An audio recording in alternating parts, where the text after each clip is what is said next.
যা যা যা যা যা যা, ইয়ে क्या हो गया भाई? চাপে অভিষেক নিয়োগ দুর্নীতিতে লিভস অ্যান্ড বাউন্সের বিরুদ্ধেও চার্জ গঠন হলো আদালতে। তো ভয়ঙ্কর খবর। এতদিনের এত ছল চাতুরি, এত কিছু সেটিং ব্যাটিং হিটিং চিটিং, সমস্ত কিছু জলে চলে গেল।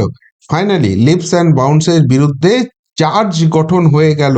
এতদিন যে কানা ঘুষো আবছা আবছা শোনা যাচ্ছিল, সেই সমস্ত কিছু ছাপিয়ে এবার ইডি প্রকৃতভাবে আদালতের সামনে বলল যে বাবা, লিভস অ্যান্ড বাউন্স এই কোম্পানি, যে কোম্পানি সিইওর নাম হচ্ছে টিএমসি এমপি অভিষেক ব্যানার্জি, সেই কোম্পানি দুর্নীতির সঙ্গে যুক্ত, নিয়োগ দুর্নীতি থেকে টাকা কামিয়েছে, অনেক অসৎ উপায়ে টাকা কামিয়েছে, এবং এই হচ্ছে তার তথ্য প্রমাণ নথি, সমস্ত আদালতকে দিয়ে দিলাম। এদের বিরুদ্ধে বিচার প্রক্রিয়া শুরু করতে চাই। আদালত বিচার করে দেখলো যে হ্যাঁ, সত্যিই তো তথ্য প্রমাণ নথি যা রয়েছে তাতে লিপস অ্যান্ড বাউন্সে ছাড় পাওয়ার কোনো জায়গা নেই। আর তাই এবার এই লিপস অ্যান্ড বাউন্সের বিরুদ্ধে চার্জ গঠন হয়ে গেল। তাহলে অভিষেক বন্দ্যোপাধ্যায় এই যে পকেটে হাত দিয়ে 5,000 পুলিশ ঘিরে মাঝখানে দাঁড়িয়ে হিরোর মতো ডায়লগ দিতেন যে আমার বিরুদ্ধে ইডি সিবিআই লাগাতে হবে না, 5 পয়সার দুর্নীতি যদি প্রমাণ করতে পারেন তাহলেই আমি ফাঁসির মঞ্চে চড়ে যাব। এবার কি বলবেন তাহলে?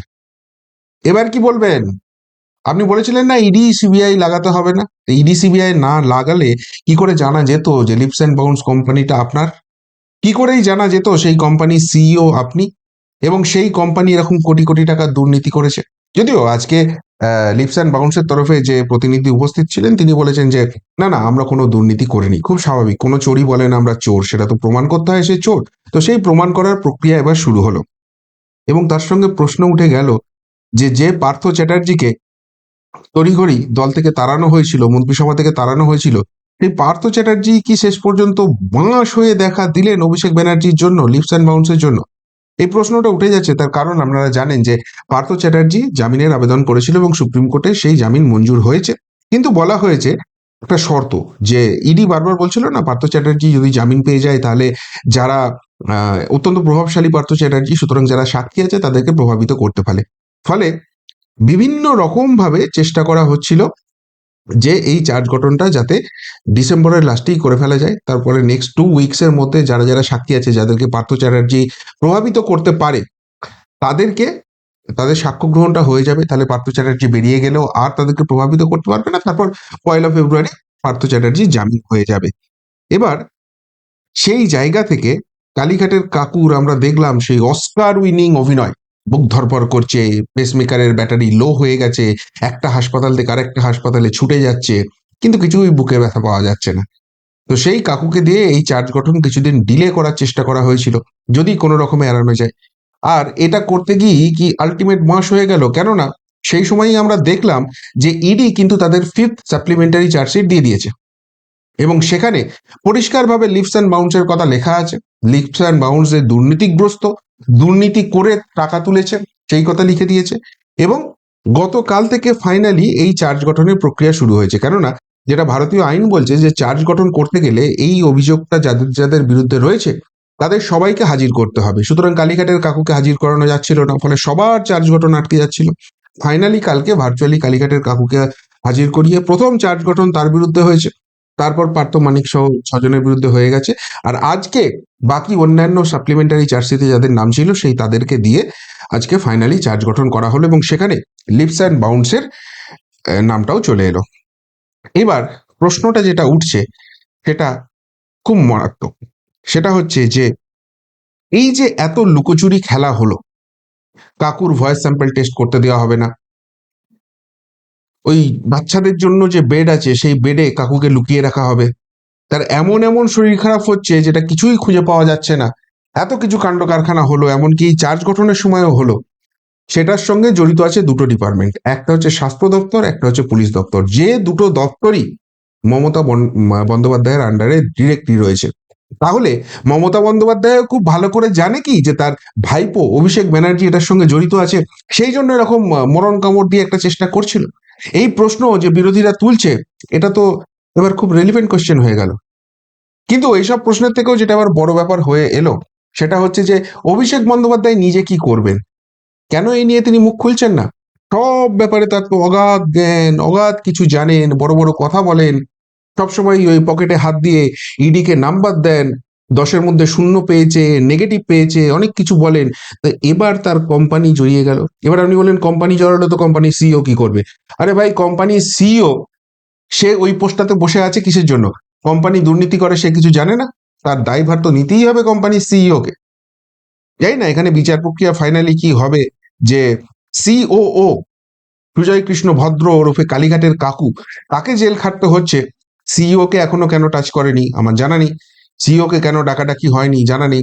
কিন্তু এই লিভস অ্যান্ড বাউন্ডসের নাম জড়িয়ে যাওয়াতে ব্যানার্জি পরিবার যে মুশকিলে পড়বে এটা তো সকলেই বুঝতে পারছে। কেননা এই লিভস অ্যান্ড বাউন্ডসের যদি ডিরেক্টর দেখেন, অমিত ব্যানার্জি, লতা ব্যানার্জি সব নাম রয়েছে, এক্স ডিরেক্টর রুজিরা ব্যানার্জি, কারা এরা? অভিষেক ব্যানার্জির মা, বাবা, স্ত্রী, তাদের নাম আছে। অভিষেক ব্যানার্জি নিজে সিইও হয়ে বসে আছে। সুতরাং মানুষ যে এতদিন যে প্রশ্নগুলো তুলছিল, বিরোধীরা যে প্রশ্নগুলো তুলছিল, সেগুলি তো রেলিভেন্ট দেখা যাচ্ছে।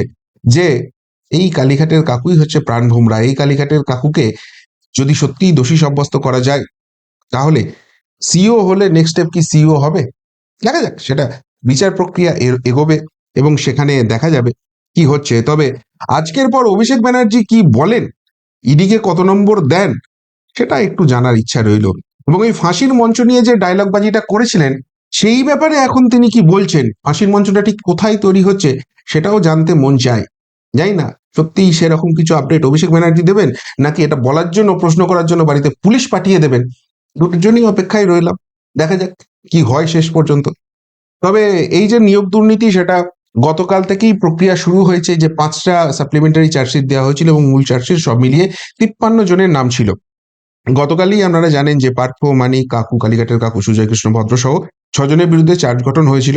বাকি যে 47 জন ছিল, তাদের বিরুদ্ধেও কিন্তু আজকে চার্জ গঠন হয়ে গেল। এর মধ্যে উল্লেখযোগ্য নাম হচ্ছে অর্পিতা মুখোপাধ্যায়, তাপস মণ্ডল, কুন্তল ঘোষ, এরকম একাধিক 47 জনের নাম, মানে বুঝতেই পারছেন দীর্ঘ তালিকা রয়েছে। এখানে অর্পিতা, মানে সেই অপা, বিখ্যাত অপা, অপার পার্থর কালকে হয়ে গেছে, আজকে অয়ের হলো। তো অর্পিতার আজকে হলো। তাকে মাননীয় বিচারপতি শুভেন্দু সাহা বলছেন, আপনি প্রাথমিকের মামলাতে যুক্ত, পার্থ চট্টোপাধ্যায়, মানিক ভট্টাচার্যদের সঙ্গে ছিলেন, অনেক নথি লুকিয়েছেন।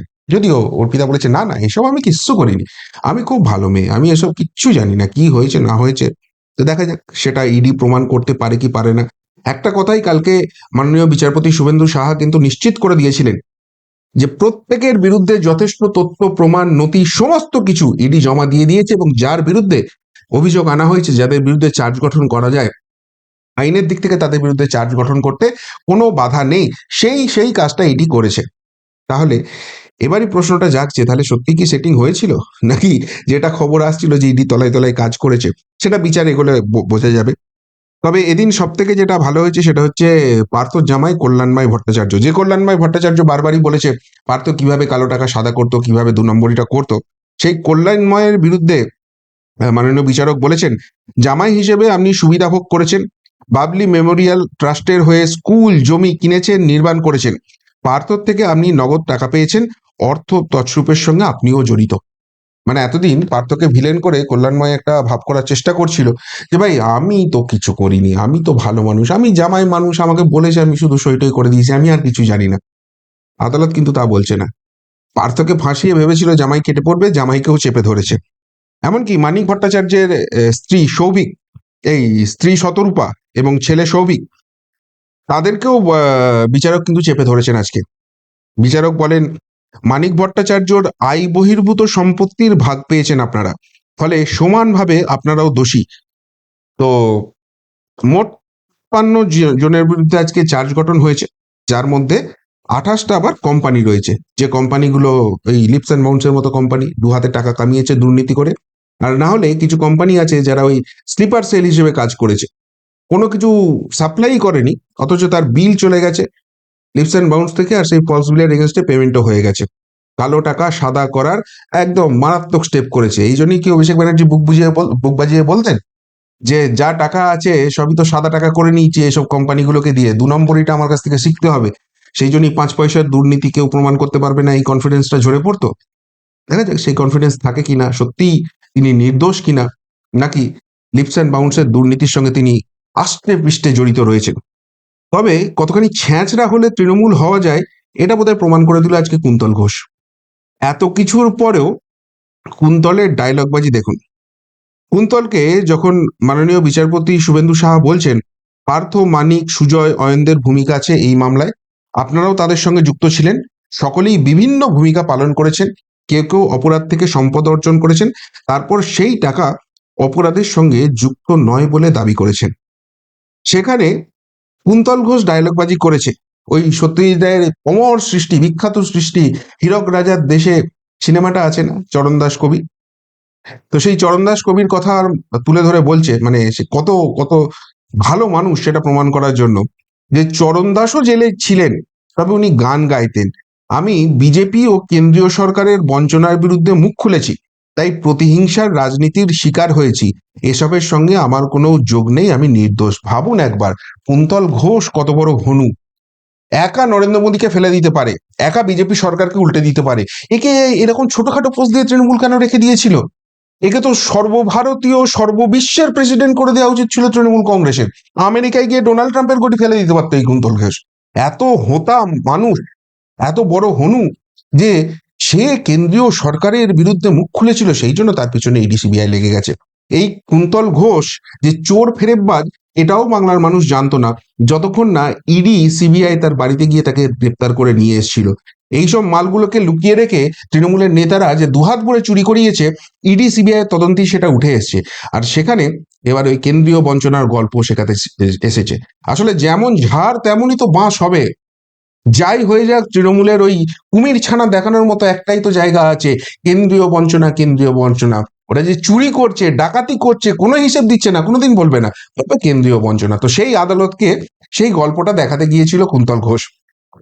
মাননীয় বিচারপতি শুভেন্দু সাহা তিনি বলছেন, এসব কথা ধর্মতলায় গিয়ে বলুন, এখানে বলে লাভ নেই, এখানে বিচার হবে।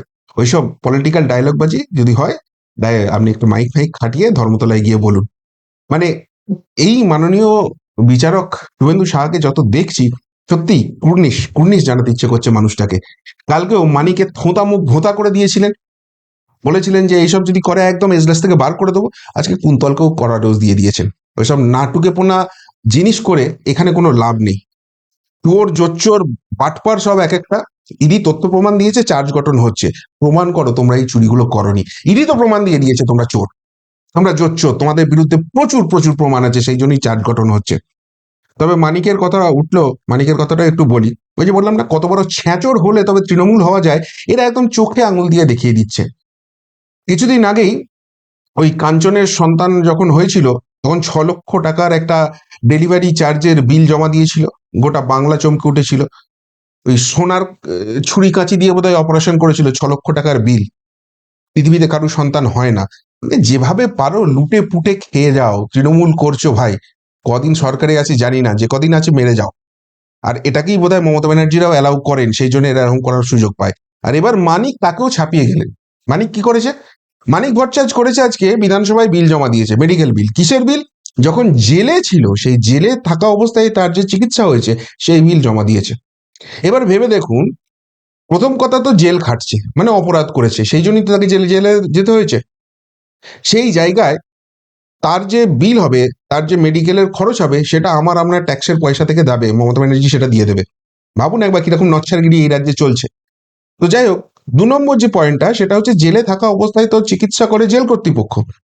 তাহলে সেইটার বিল জমা দিয়ে আবার বিধানসভা থেকে টাকা কামানোর ধান্দা করছে কিসের জন্য? তো যেটা জানতে পারছি, সাধারণত এইসব ক্ষেত্রে বিধানসভার টিএ ডিএ কমিটি বলে একটা কমিটি আছে, সেখানে এই বিল টিলগুলো জমা দিতে হয় এবং সেখান থেকে এই টাকা পয়সা সব দিয়ে দেওয়া হয়। কিন্তু সেখানে যদি কোনো আহ, এমন ব্যাপার দেখা যাচ্ছে যেখানে অসঙ্গতি দেখা পড়ছে, তারা তখন সেটা স্পিকারের কাছে নিয়ে আসে, যেমন ওই কাঞ্চনের ক্ষেত্রে হয়েছিল। তো সেটাও স্পিকারের কাছে গিয়েছিল, সেই জন্য হইচই হয়েছিল, জানা গিয়েছিল। চুপিসারের যে কত রকম কুপিবাজি চলছে ভগবানই জানে, আর এই তৃণমূল নেতারাই জানে। তো এই জেলে থাকা অবস্থায় বিল আছে, সেই বিলটা পাস হবে না, সেটার জন্য বিমান বিমান ব্যানার্জির কাছে, স্পিকারের কাছে পাঠিয়েছিল।